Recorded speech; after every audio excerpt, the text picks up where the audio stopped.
à toutes et tous et merci de nous rejoindre pour ce webinaire, donc un webinaire d'information et de méthodologie sur le prix Reporters d'Espoir Biodiversité. Nous serons deux pour présenter ce webinaire. Donc, Bonjour. je te laisse te présenter. Bonjour, moi je suis le journaliste scientifique. Je suis d'ailleurs lauréat du prix Reporter d'Espoir il y a 12 ans. Et je vais avoir l'honneur de vous présenter un peu des petits tips méthodos ensuite. Tout à fait.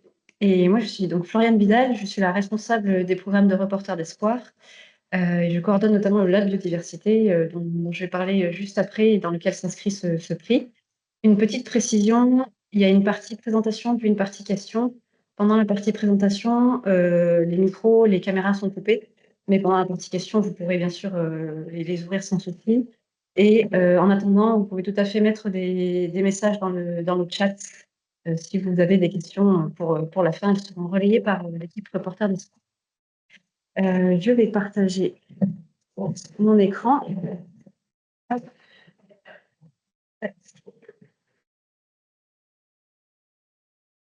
Alors, pour vous expliquer le contexte de ce prix, Reporters d'Espoir a lancé l'an dernier un programme que nous appelons le Lab Reporters d'Espoir Biodiversité, qui vise à faire monter en compétence les journalistes sur cette thématique avec un appui scientifique. Il y a trois grands axes. Un axe plutôt d'analyse du traitement médiatique de la biodiversité, comprendre d'où on part, où on en est sur cette question. Un axe stimulation de la communauté, c'est celui qui va nous intéresser aujourd'hui avec le prix notamment. Dans cet axe, on organise aussi un événement où on fait se rencontrer des journalistes et des scientifiques. Et puis un dernier axe, accompagnement, où là, on va être plus dans de la formation. Donc on a une revue que je pourrais vous montrer à la fin, donc la revue Reporters d'Espoir, dans laquelle il y a aussi bien de la méthodologie que des conseils d'experts, des reportages exemples. On a ce qu'on appelle le tour des reporters d'espoir, où là, l'idée est d'aller dans les rédactions, dans les écoles de journalisme, avec un scientifique et un formateur pour comprendre ce qu'est la biodiversité, quels sont les enjeux scientifiques autour de cette question et comment on peut se l'approprier en tant que journaliste. Et puis, le dernier point, c'est la formation en ligne, un MOOC, qu'on a mis en place et que Pierre incarne, dont on vous parlera à la fin de cette présentation. Alors aujourd'hui, plus spécifiquement, on va vous parler du prix Reporter d'Espoir, parce que si avec ce lab, on veut faire monter en compétences, on a aussi à cœur de valoriser les professionnels de l'information qui œuvrent déjà une information rigoureuse et constructive sur la biodiversité. Et l'idée, donc, c'est de permettre à tout un chacun de candidater pour valoriser son travail. Donc, sur les conditions de participation, en termes de profil, le prix il est ouvert à tous les journalistes professionnels, soit en rédaction, soit pigistes. Ça peut même être une équipe de rédaction qui candidate, ou même des créateurs de contenu, puisqu'il y a de plus en plus de créateurs de contenu qui travaillent aussi sur ce sujet en se renseignant sur les bases scientifiques et en abordant les solutions pour répondre aux problématiques de la crise de la biodiversité. Donc ça peut être une candidature aussi bien individuelle que collective, il n'y a pas de contrainte par rapport à ça. Et sur le format, on va être sur un format vidéo. Donc ça peut être aussi bien une vidéo, un reportage de terrain que du motion design. Il n'y a pas de contrainte sur la forme que vous mettez dans votre vidéo. Par contre, c'est 5 minutes maximum. Et l'idée, c'est qu'elle ait été diffusée entre le 1er janvier 2025 et le 31 juillet 2026. Le 31 juillet 2026 étant la deadline pour candidater à ce prix. Et donc diffuser, ça veut dire diffuser dans un média, un grand média, diffuser sur une chaîne YouTube, par exemple, diffuser sur un réseau social. Mais voilà, il faut qu'elle ait été mise en ligne. L'idée, c'est pas de présenter une vidéo que vous auriez fait comme ça et qui n'aurait pas encore été publiée officiellement. Pour évaluer ce prix, nous avons un jury pour lequel nous avons cherché des expertises complémentaires. Donc, il y a aussi bien des scientifiques qui sont experts de la biodiversité. Nous avons notamment Philippe Brancola et Lauriane Mouisset. Nous avons des professionnels de l'information et de la vidéo qui vont pouvoir juger aussi la qualité journalistique et technique de la production. Des journalistes scientifiques, dont Pierre, qui est dans le jury également. Et puis des partenaires de Reporters d'Espoir qui nous soutiennent, puisque sur ce prix, nous avons notamment la Fondation Crédit Mutuel Alliance Fédérale qui nous soutient, mais ce lab est aussi porté par l'Office français de la biodiversité. Donc voilà, l'idée, c'est aussi de les intégrer dans le jury de ce prix. Et en termes de calendrier, donc comme je le disais, l'échéance pour candidater sera le 31 juillet 2026. Vous pouvez bien sûr poser toutes vos questions d'ici là. L'équipe Reporter d'Espoir est à disposition pour répondre. En août, nous allons présélectionner les candidatures, puisque avec les critères dont on vous parlera juste après, on va pouvoir faire un premier tri. En octobre, le jury se rassemblera pour délibérer sur le lauréat. Et en novembre-décembre, nous sommes encore en train d'en discuter. Nous allons faire la remise du prix, probablement dans un événement un peu plus large, dans lequel nous intégrerons cette remise aussi pour que, tout simplement, ça donne aussi une aura au lauréat en termes de visibilité. Et à ce sujet, en termes de récompense et de valorisation, donc la récompense, ce sera le trophée Reporter d'Espoir, donc remis pendant cet événement. Nous ferons aussi une interview du lauréat et nous le valoriserons dans notre newsletter ainsi que sur nos réseaux sociaux. Nous mettrons en avant aussi le reportage auprès de nos réseaux professionnels, partenaires, qui sont voilà, assez divers, que ce soit des acteurs des médias, de la biodiversité justement, des acteurs associatifs, des acteurs institutionnels. Et puis, bien sûr, l'idée de ce prix, c'est d'apporter de la légitimité en tant que professionnel de l'information, pour montrer que les rubriques solutions et les sujets biodiversité ont tout à fait leur place aujourd'hui dans les médias et peuvent être valorisés et peuvent apporter du plus en termes de contenu et de compréhension aussi des enjeux qu'il y a actuellement. Si vous avez des questions sur tous ces aspects, n'hésitez pas à poser des questions dans le chat, j'y répondrai à la fin. On va passer maintenant à une partie plus critères et méthodologie, pour laquelle je vais laisser la parole à Pierre. Donc, vous avez compris que je serai membre du jury et je suis aussi journaliste de l'autre côté. Donc, l'idée, ça va être de vous expliquer quels sont les critères et la méthodologie que Florian et l'équipe de Reporters d'Espoir nous ont demandé de suivre dans l'évaluation de vos contributions. Donc, vous voyez déjà le premier critère d'évaluation, au-delà des 5 minutes de vidéo, au-delà du fait qu'il y a une date de diffusion qui doit être respectée, ça va être de respecter les 3 grands piliers du journalisme de solution, on va dire. En l'occurrence, quand on parle de biodiversité, c'est d'abord la rigueur scientifique, ça c'est hyper important, ça va être le critère absolu de sélection, de vérifier que la science sur laquelle vous vous appuyez, elle est rigoureuse, elle suit les méthodologies scientifiques, que vous avez trouvé les bonnes publications, les bons articles, les bonnes revues scientifiques et les bons expertes pour appuyer vos propos. Ensuite, on va parler de qualité journalistique. C'est super important aussi de souligner que c'est d'abord le travail de journaliste que vous allez faire, le travail d'information qui sera critère et pas. Alors, il y a marqué qualité technique, on ne va pas vérifier que vous avez une qualité technique, on va dire en tout cas au niveau du son, de l'image qui est irréprochable. C'est pas le format tant qui va être déterminant, ça va être vraiment votre travail de journaliste. Donc, si vous n'êtes pas non plus vidéaste ou cadreur éprouvé, n'ayez pas peur. On va d'abord regarder votre travail de journaliste, votre travail d'information. Et puis après, la force de la solution, ce qui est important de préciser quand on parle de journalisme de solution, dans d'autres pays que la France, on parle aussi de journalisme constructif, ce que personnellement, je trouve un petit peu plus fidèle à ce que c'est, parce que journalisme constructif, ça implique qu'on parle de la solution, mais on parle aussi des limites de la solution et du problème, qui est la motivation en fait, de la solution. En fait, la force de la solution, ça va aussi être de regarder si vous êtes allé regarder ses limites, aussi de voir si vous avez apporté de la contradiction en parlant de cette solution. Donc c'est vraiment dans la faiblesse finalement de la solution qu'on va trouver la force. C'est important de. Voilà. Donc, ça, c'est vraiment les 3 grands critères qu'on nous a demandé de regarder pour évaluer vos contributions. Et en dessous, il y a juste encore la méthode du journalisme de solution. Donc, on expose le contexte, on expose le problème. C'est vraiment, enfin, moi qui depuis des années,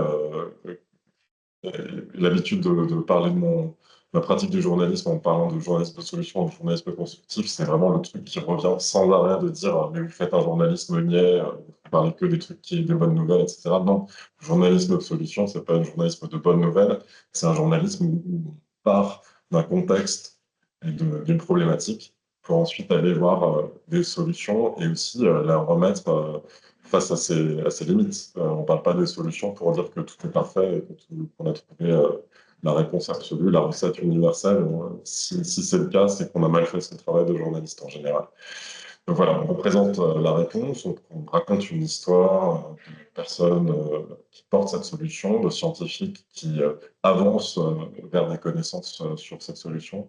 Et ensuite, on montre l'impact et on montre les limites en prenant du recul critique.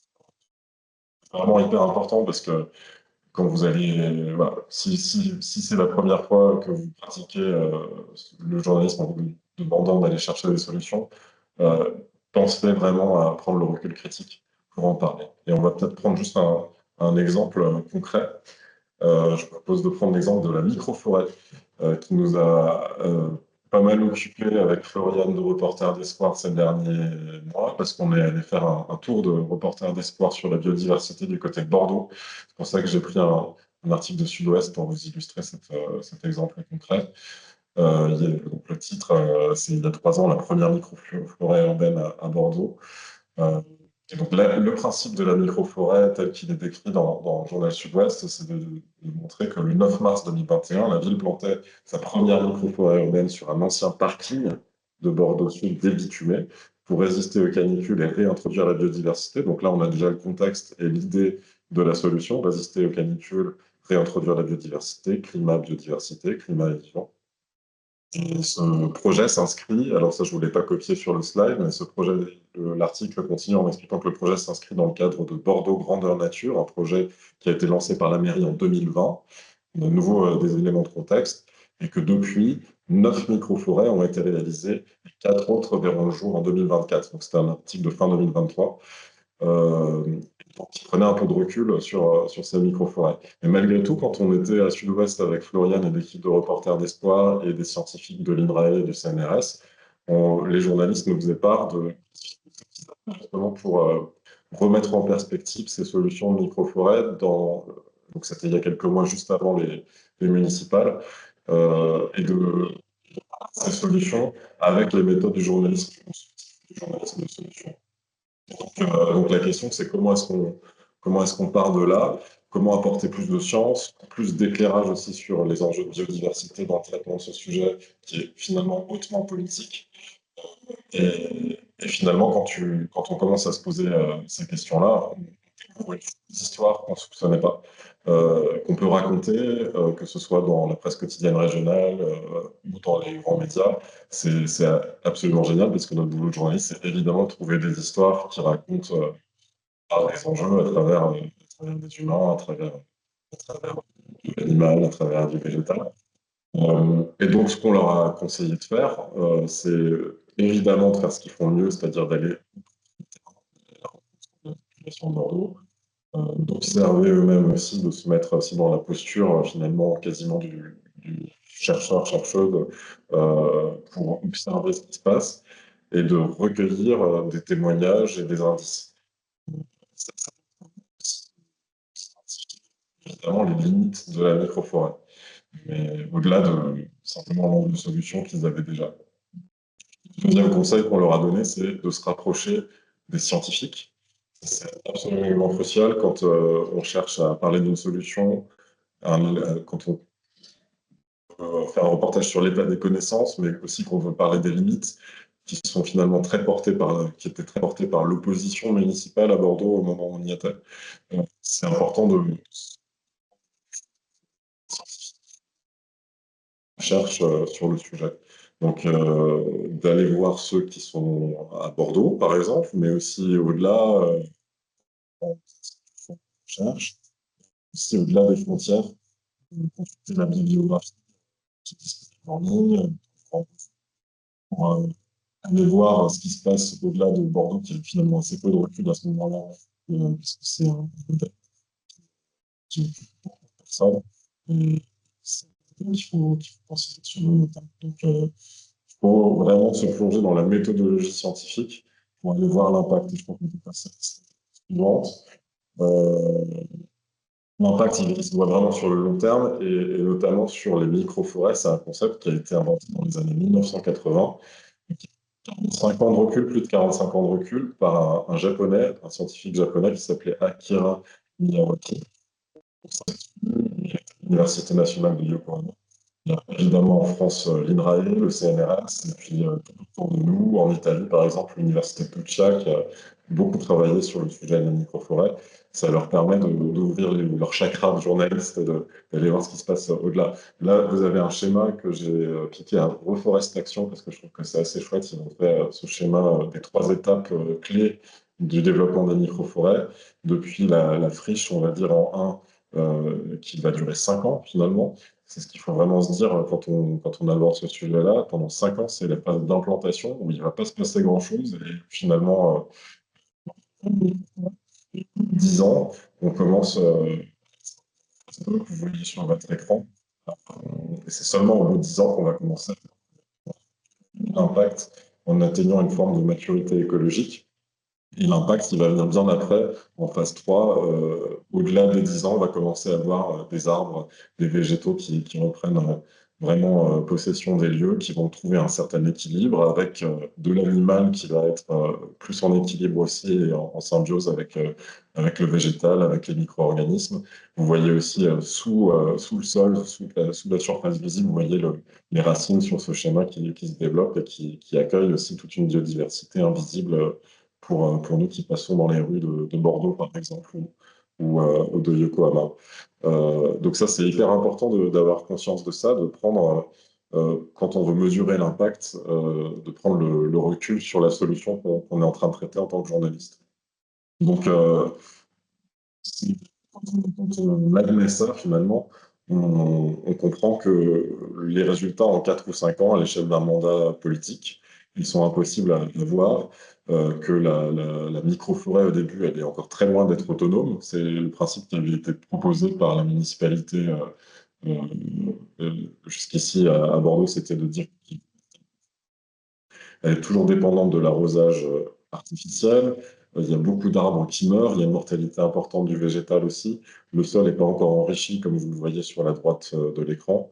Et il y a encore des écosystèmes qui fonctionnent en déséquilibre.